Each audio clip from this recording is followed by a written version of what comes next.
When Hitler found himself cornered and without a way out, he placed all his hopes on armored vehicles. During the Kursk offensive in July 1943, more than 6,000 tanks clashed. In the Ardennes, Germany unleashed Panthers and Tigers in a desperate attempt to reverse the course of the war. But fuel was scarce, the Allied response was overwhelming firepower, and they secured victory in the battle. In Berlin, the heavy IS-2 tanks carved their way through the ruins, facing resistance until they reached the heart of the Reich. Back in the First World War, the first tanks had already entered production, though far less effective. But in the Second World War, true armored warfare came to life. Sloped armor, high-velocity guns, radios in every vehicle, and field maintenance proved more decisive than sheer numbers. Well-trained crews, with clearly divided roles, meant greater situational awareness and faster reaction time. In the end, whenever a superior tank appeared in small numbers or with reliability issues, its impact was limited. Meanwhile, the simpler models, mass-produced and easily repaired, became the backbone of victorious campaigns.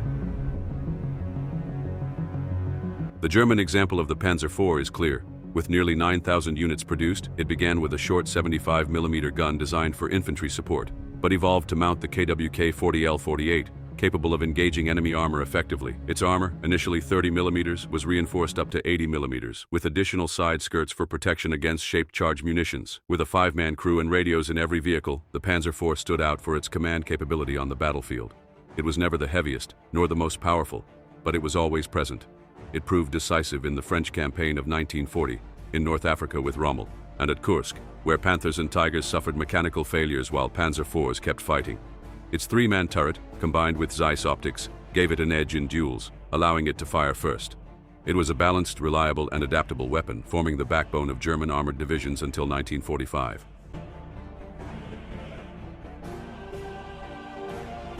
At the other extreme was the WWII.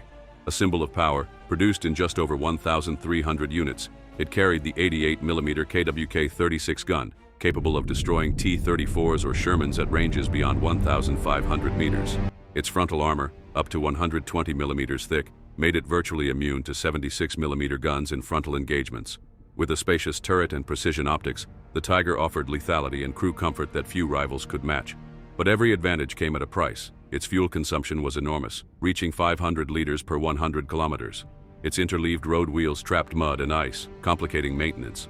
Transporting it required reinforced railways and bridges. Although feared in battles such as Kharkov and in ambushes like Villers-Bocage, it was never available in numbers sufficient to change the course of the war. It was tactically lethal, but a strategic burden. The Panther represented an attempt to balance firepower and production. With around 6,000 units built, it saw combat at Kursk in 1943. Its 75mm high-velocity KWK-42L70 gun could penetrate the armor of T-34/85s and Shermans at distances over 1,000 meters.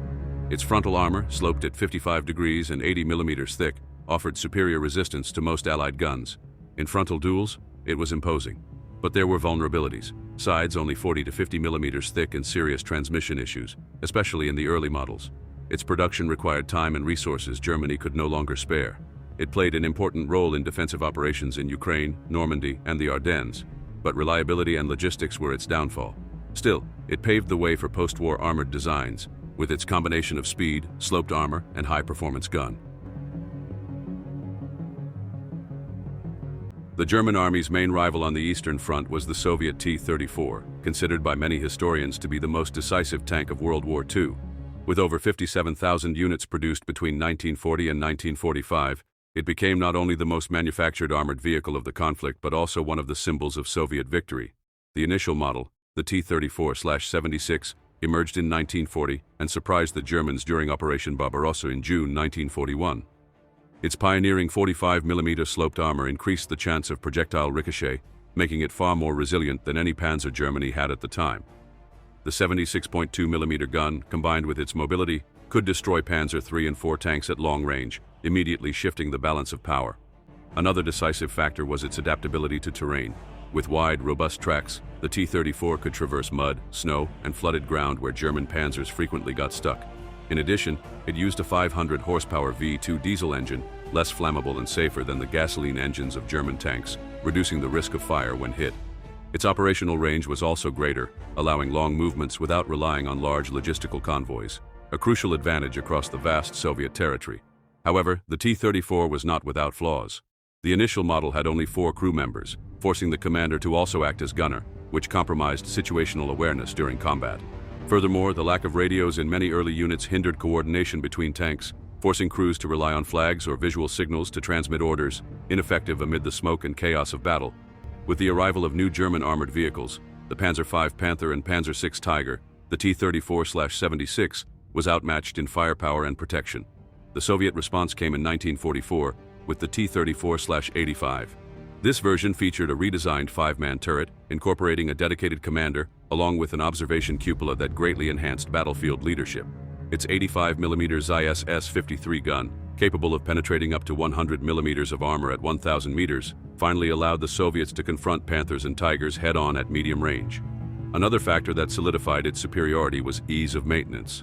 The T-34 could be repaired in makeshift workshops on site, using standardized, easily replaceable parts, something impossible for the complex German tanks, which required specialized maintenance and rare components. This allowed the Red Army to rebuild entire brigades within days, maintaining constant pressure on German forces even after heavy losses. From the Siege of Moscow in 1941 to the Battle of Kursk in 1943 and finally in the streets of Berlin in 1945, the T-34 was present in every decisive moment on the Eastern Front. Its combination of mobility, resilience, simplicity, and firepower made it not only the Red Army's most iconic tank, but also one of the key instruments that sealed the Third Reich's defeat. At the same time, the IS-2 entered the scene as the Soviet heavy tank.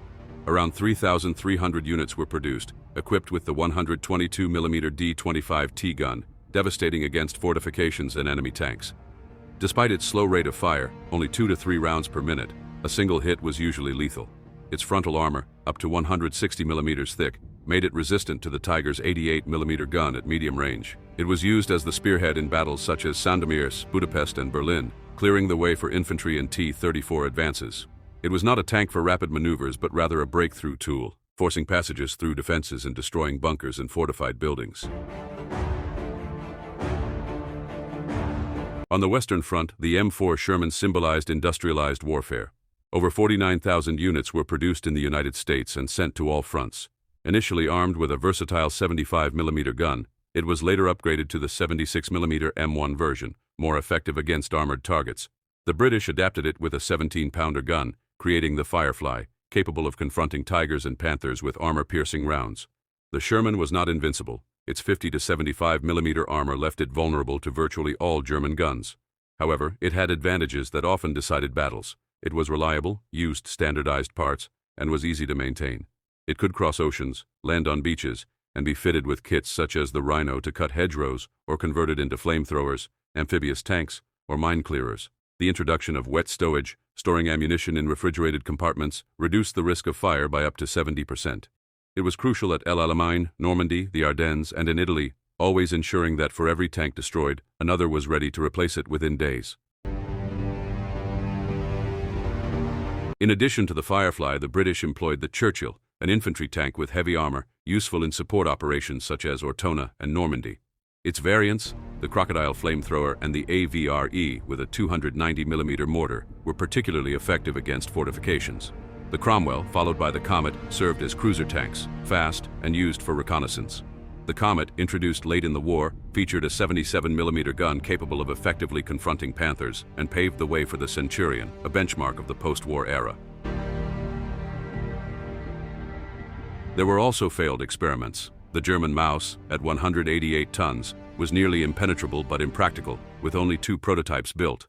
The Soviet K-5-2, with its enormous turret and 152mm gun, proved useful against fortifications in 1941 but was slow and vulnerable, withdrawn from combat early. Both demonstrated that super heavy tanks consumed resources without strategic return. Chaos was imminent, yet surprisingly it was not the most powerful tanks that won the war. What truly decided outcomes were several factors: seeing first and firing first, surviving the initial impact, and moving across any terrain. This is why the T-34 and Sherman determined entire campaigns. Panthers and Tigers proved deadly, but they succumbed to lack of numbers and fuel. The IS-2 showed the value of an assault heavy, but it also could not be mass-produced. The Panzer IV, despite being outclassed on paper, was adapted until the end. If you've made it this far and enjoy war content, subscribe to the channel and leave in the comments which tank in your opinion was the most decisive in history. Here there's no filler, only facts, numbers, and battles that truly changed the course of the war.